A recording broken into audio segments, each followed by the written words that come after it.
Hola, bienvenidos a Libros con Alma, esta sección, esta iniciativa, que a mí particularmente pues me parece bastante interesante. Hay muchas iniciativas en el mundo, pero claro, todas tienen su propio valor.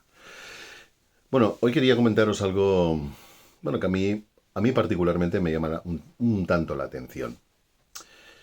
Y no es nada complejo, es bastante sencillo, pero tiene un misterio. Os explico.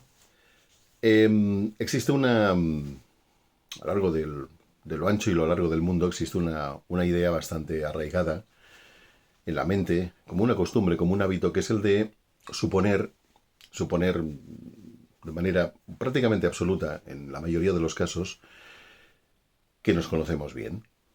Sabemos, creemos saber lo que es el conocimiento y creemos saber que nos conocemos bien, que somos objetos que podemos analizarnos, como si fuera un objeto que está fuera de ti y lo analizas. Sí, en cierto modo es verdad.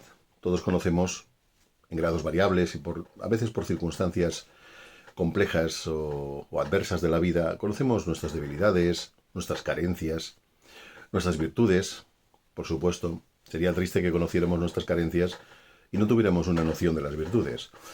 Pero hay una cosa que me llama la atención a partir de aquí, y es que cuando una persona, cualquiera de nosotros, me puedo incluir perfectamente, cuando cualquier persona juzga a lo largo del tiempo, años, muchos años, probablemente, juzga que se conoce perfectamente, o lo suficientemente bien como para no plantearse un conocimiento más profundo, pues precisamente ese es el problema.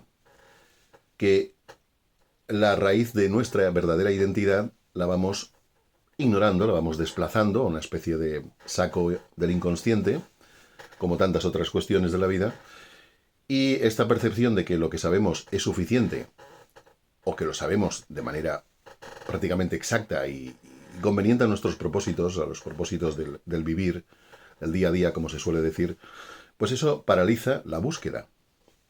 Claro, yo me pregunto qué pasaría o qué ocurre, porque es una cosa que ocurre, es un fenómeno que ocurre en determinadas personas o grupos o colectivos, bueno, personas que pertenecen a grupos o colectivos, no que el grupo se reúna necesariamente. ¿Qué pasaría si, pues una persona decide saltarse esa costumbre, ese hábito fundamentalmente mental? Y se dice a sí misma, ante todo es un diálogo interior más que explicarlo a alguien, y se dice a sí misma esa persona, tenga la edad que tenga, el sexo, la orientación religiosa, cultural, creativa, lo que fuere, y se pregunta, bueno, pero ¿realmente me conozco lo suficiente? Bueno, si uno es honesto con la pregunta, la respuesta debe ser honesta. Y la respuesta es que no, que uno no se conoce lo suficiente. Es más, que lo que conoce de uno mismo es, por así decirlo, un pálido reflejo, ¿no? Una especie de copia mal hecha, imperfecta, del conocimiento que podríamos realmente tener acerca de nosotros mismos.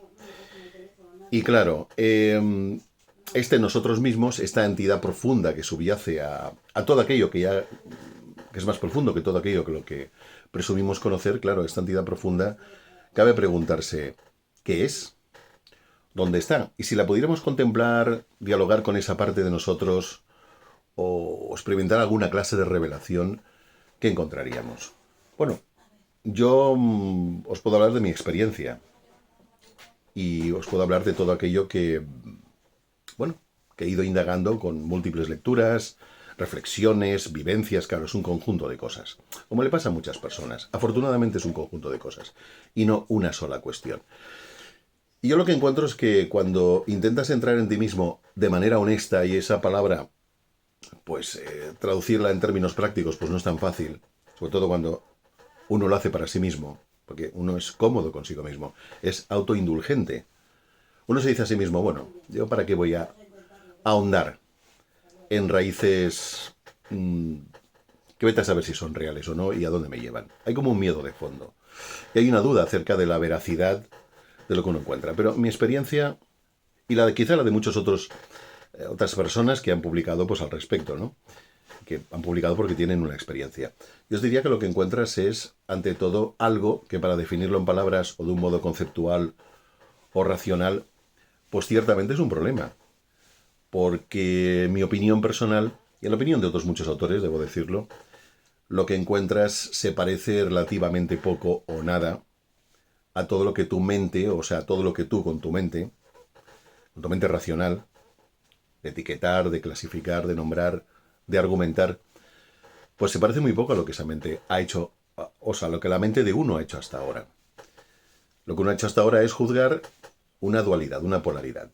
Tenemos cosas buenas, agradables, aceptables, extraordinarias incluso en algunos casos, o que las juzgamos así, desde una óptica muy personal, siempre desde una óptica muy personal, y a la vez juzgamos, al mismo tiempo, pues que hay cuestiones que es mejor desechar, que es mejor ignorar porque nos molestan, o que si las afrontamos, como ocurre en algunos procesos espirituales o psicoterapéuticos también, u otros procesos que hay, pues bueno, lo tenemos que integrar, aceptar y movernos como podamos en un terreno pantanoso y cruel, muchas veces, acerca de cosas profundas que subyacen en el interior de nuestra naturaleza, de esta naturaleza humana que tampoco sabemos muy bien definir. Y lo que quiero decir es que lo que encuentras, ese núcleo de la identidad, ese elemento subyacente que está ahí por debajo, pero que a la vez es la fuente y el origen de las motivaciones, de los propósitos, de la necesidad incluso de preguntarse quién soy, bueno, y de dónde vengo y a dónde voy, como conoce esa triple pregunta, pues lo que encuentras es muy diferente. Y es diferente en primer lugar porque no lo puedes, una vez lo encuentras o lo encuentras parcialmente, no puedes definirlo. No puedes explicarlo de un modo como te explicas a ti mismo o a los demás lo que has encontrado en ti. De bueno, de malo, de regular, de extraordinario, de extraño, de surrealista, de sugerente, etc. Y yo personalmente lo asociaría con eso que encuentras, que subyace, que es diferente, lo asociaría con un vacío. La percepción de un vacío de formas concretas, o sea, que no permite una etiquetación o una catalogación, pero lleno, preñado, podemos decir, es una expresión castellana muy antigua, lleno, preñado, pleno, de una luz, de una vitalidad y de un propósito muy particular. Cuando contactas con eso, tu vida cambia, porque entonces no puedes seguir jugando al juego de autodefinirte, creyendo, bueno, o asumiendo a pies juntillas que lo que dices de ti mismo es la verdad absoluta acerca de ti mismo, tanto en lo bueno como en todo ese saco del inconsciente, como he comentado antes, a donde va a parar todo aquello con lo que no queremos funcionar de un modo regular y cotidiano. Pero que no obstante también es parte integrante de nuestro acervo personal, de nuestra naturaleza y de lo que un ser humano es fundamentalmente. Que somos un montón de cosas contradictorias y opuestas y necesarias, incluso las peores, a veces. Y bueno, esto es un poco lo que quería decir, es decir, lo que encontramos en el interior, como en mi opinión, en mi humilde opinión, como se suele decir, no es algo, digámoslo así, que pase, que esté en el reino de la mente o en el reino de la emoción, que son dimensiones de nuestra conciencia a las que tenemos acceso relativamente cómodo, rápido y fácil, bueno, salvo algunas cuestiones, obviamente. Como creo que eso que subyace es algo muy profundo, que está más allá y es diferente a las formas habituales de sentir, de pensar y de actuar, pues entiendo que cuando aparece de un modo extraño, casi como una revelación religiosa inesperada o la visita de un habitante de otro mundo, o de otra galaxia, podríamos decir, o de otra región del cosmos. Es la aparición súbita o gradual, si lo haces bien debería ser gradual, de algo en ti, que habita en ti, que es un misterio para ti mismo. Sobre este tema volveremos en más momentos, ocasiones, con el apoyo de algunas obras divulgadas, publicadas, pero esto más que una definición de lo que se supone quería decir, es abrir una puerta hacia algo que aún no se sabe cómo definirlo. Pero os aseguro, y me intento asegurar a mí mismo, que esa parte es uno de los más grandes misterios del ser humano y del hecho de estar vivos. Bueno, vivos. Es una forma de expresarlo, ¿no? De estar aquí. En fin, démosle vueltas el que quiera y el que no, pues no pasa nada. Muchas gracias. Si os gusta este enfoque, o enfoques similares sobre temas, pues a lo mejor muy diversos y diferentes, pues le dais, ya sabéis, al like o a la campanita. En fin, vosotros sabéis más que yo sobre este particular. Pues muchas gracias y bueno, hasta la próxima. Gracias.